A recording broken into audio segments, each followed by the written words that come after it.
Hello students. तो हम कर रहे हैं क्वेश्चन सोल्व। ये क्वेश्चन आया था जेई 2024 एडवांस पेपर के अंदर। और क्वेश्चन हमें ये बोल रहा है कि एक glass beaker has a solid plano convex base of refractive index 1.6 is shown in the figure. The radius of curvature of the convex surface is 9 centimeter, while the planar surface act as a mirror. The beaker is filled with a liquid of refractive index n up to the level QPR. In the image of a point object O at a height h, OT in the figure is formed onto itself. There which of the following option is are correct? तो यहाँ पर multi option यहाँ पर right हो सकते हैं। तो आपको बोला गया है कि इसके अंदर सबसे पहले डाटा को हम राइट करते हैं। तो गिवन यहाँ पर हमें क्या क्या है। तो हमें गिवन है इसके अंदर जो गिवन डाटा है वो है अपना एन की वैल्यू, यानी कि यहाँ पर रिफ्रैक्टिव इंडेक्स है इसका 1.6 है। इसका यहाँ पर एन है।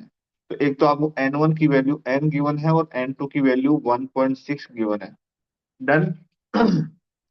और इमेज क्या है कि वापस ऑब्जेक्ट बनती है। इमेज जब ऑब्जेक्ट बने तो यानी कि उस केस में क्या होता है, हमेशा डिट्रेसमेंट होता है। यानी कि रे क्या होगी, परपेंडिकुलर फॉल होगी। और परपेंडिकुलर फॉल होने के बाद में मिरर से रिफ्लेक्ट होके और वापस से उसी पॉइंट पर इमेज बना देगी। तो यहाँ पर जो सिचुएशन बन रही है अपने पास में वो कुछ इस तरह से है। वो डाटा इसके अलावा ये भी है कि जैसे कि आर की वैल्यू आपको 9 सेंटीमीटर गिवन है, जो रेडियस ऑफ कर्वेचर है इसकी। ओके, ये तीन डाटा गिवन है। अब देखो सिचुएशन अपने पास में कुछ इस तरह से है कि ये तो हो गया तुम्हारे पास में पोर्शन लिक्विड का, और इसके बाद में प्लस लगा देता हूं मैं। और ये पोर्शन हो गया तुम्हारे पास में प्लेनो कन्वेक्स लेंस का। ठीक है। इसके लिए रिफ्रैक्टिव इंडेक्स एन वन है, इसके लिए एन टू है। तो इन दोनों से होके लाइट पास हो रही है। इन दोनों से होके पहले इसके ऊपर लाइट फॉल होगी। ठीक है। उसके बाद में थर्ड अपना काम है, इसको क्या किया कि सिल्वरिंग भी कर दिया है। उसके बाद में यहाँ से जो रे आ रही है ऊपर से, इस लिक्विड से होते हुए फिर इस मिरर के अंदर, सॉरी फिर इसके लेंस के अंदर, और उसके बाद में इस मिरर के ऊपर, और ये यहाँ से रिट्रेस होगी और वापस वाइन बना देगी। तो सबसे पहले अपन क्या करते हैं कि इन दोनों का कंबाइंड फोकल लेंथ निकालते हैं। तो कंबाइंड फोकल लेंथ अपने पास में क्या हो जाएगा, ये लेंस के लिए देखो। तो यहाँ पर फॉर्मूला अपन क्या यूज करते हैं, 1/f equal to the mu 1/μ2 -1 1/r1 -1/r2। ये फॉर्मूला हम हमेशा यूज करते हैं। जिसमें म्यू वन तो होता है मीडियम होता है इसके अंदर का, और म्यू टू होता है आउटसाइडर, आउटर जो रिफ्रैक्टिव इंडेक्स होता है वो होता है। तो म्यू वन मिरर की मतलब कि लेंस या मिरर मतलब लेंस के लिए होता है, और म्यू टू आउटर मीडियम का रिफ्रैक्टिव इंडेक्स होता है। तो यहाँ पर जब कंबाइंड कर लगाते हैं तो इनको अलग अलग कर लिया, तो आउटर को अपन एयर मानते हुए करते हैं। तो आउटर मीडियम हम एयर मानते हुए करेंगे इनका सभी का। तो एन वन, तो पहले मेरे के लिए एन वन की वैल्यू एन है। ओके,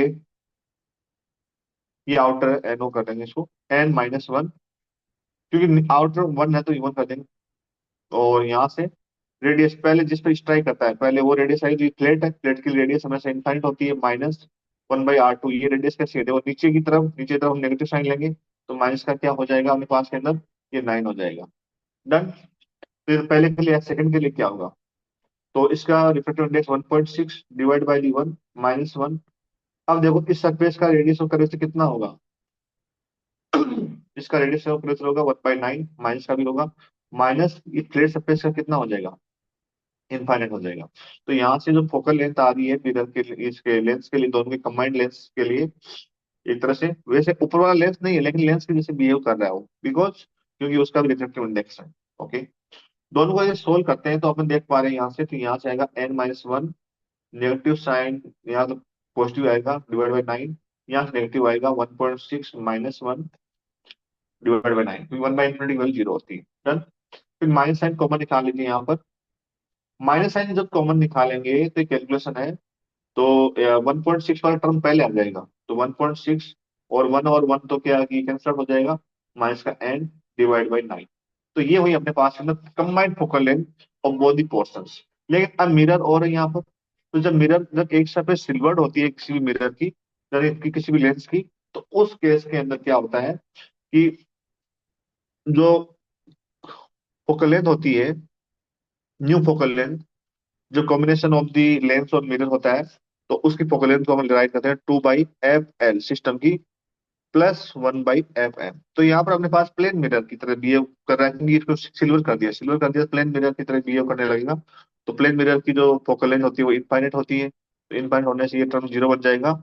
और ये आ गई focal length, combined focal length आ गई सिस्टम की, तो -2, और माइनस माइनस प्लस बन जाएगा इधर, क्योंकि मैं ये वैल्यू पुट कर रहा हूँ 1/f वाली।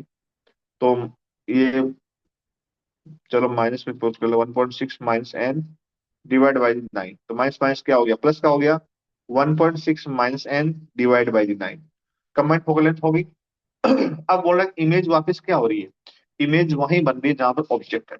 और अब यानी कि जब इस तरह से हम कंबाइंड निकाल लेते हैं, तो यानी ये मिरर की कंबाइंड फोकल लेंथ होती है। अब जो भी एक, अब यानी एक मिरर बन गया है, और मिरर कौन सा बना है, ये प्लस की आ रही फोकल लेंथ, दैट मीन्स ये कनकेव मिरर बन गया है।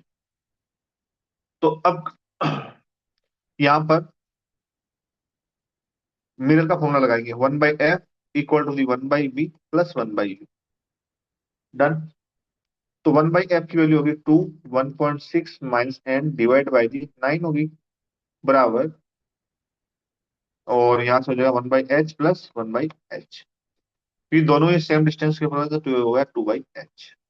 और वैसे अपनी जगह पर बन रहा है, इसका मतलब रेडियस ऑफ कर्वेचर पर बन रहा है, और रेडियस ऑफ कर्वेचर क्या होता है, फोकल लेंथ का हाफ होता है। तो वैसे करके भी अपन निकाल सकते थे इसको, लेकिन हमने फॉर्मूला लगा दिया, कोई दिक्कत वाली बात नहीं है। तो यहाँ से 1.6 माइनस एन, क्योंकि इस 2 से ये 2 होगा cancel out, divide by 9 equal to the 1/h। और फाइनली क्या होगा, h की जो वैल्यू होगी वो हो जाएगी अपने पास 9 divide by the 1.6 minus n. अब देखो ये कंडीशन मिली है हमें, अब इसमें चेक करिए अलग अलग केस के अंदर। जैसे मैं केस ए लेता हूँ, ए में मैं एन की वैल्यू में पुट करूंगा, एन की वैल्यू 1.42, 1.6 माइनस 1.42, तो ये मेरे पास में आएगा 9/0.18। इसको जब सोल्व करेंगे तो यहाँ से 50 आ जाएगा। बी को सोल्व करेंगे तो एच इक्वल टू क्या आएगा, ये 9 डिवाइड बाई 1.6 माइनस 1.35। ठीक है, तो 9 डिवाइड बाई दी ये हो जाएगा 0.25। इसको भी सब सोल्व करेंगे तो 36 सेंटीमीटर आ जाएगा यहाँ से भी। सी को सोल्व करते हैं, सी को सोल्व करेंगे तो यहाँ से आएगा अपने पास के अंदर 9 डिवाइड बाई दी 1.6 माइनस 1.45, तो 9 डिवाइड बाई दी, और ये हो गया 0.15।